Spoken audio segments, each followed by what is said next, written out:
નમસ્કાર, star India TV ન્યૂઝમાં આપનું હાર્દિક સ્વાગત છે। આપ જોઈ રહ્યા છો સ્ટાર ઇન્ડિયા ટીવી ન્યૂઝ, સત્યની વાતે સત્યની સાથે।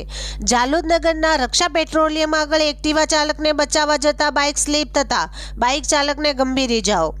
જાલોદ નગરના કોળીવાડા વિસ્તારમાં રહેતા કોળી સુનિલભાઈ સોમાભાઈ, જેમની અંદાજિત ઉંમર 40 વર્ષ છે, તેઓ પોતાની બાઇક GJ20AA8998 લઈને પોતાના અંગત કામે નાનસલાઈ રોડ પર જઈ રહેલ હતા। ત્યારે જાણવા મળેલ વિગત મુજબ રક્ષા પેટ્રોલ પંપ આગળ એક્ટિવા સવારને બચાવવા જતા તેમની બાઇક સ્લીપ ખાઈ ગઈ હતી।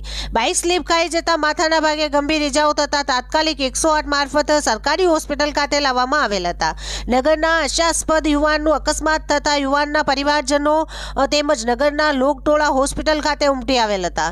સરકારી હોસ્પિટલમાં હાજર ડોક્ટર દ્વારા પ્રાથમિક સારવાર આપવામાં આવી હતી, તેમજ વધુ ગંભીર ઇજાઓ હોવાથી ઇજાગ્રસ્ત યુવાનને વધુ સારવાર અર્થે દાહોદ ઝાયડસ હોસ્પિટલ ખાતે ખસેડવામાં આવ્યો હતો। Star India TV news Jhalod reporter Pankajbhai Pandit, જિલ્લા દાહોદ।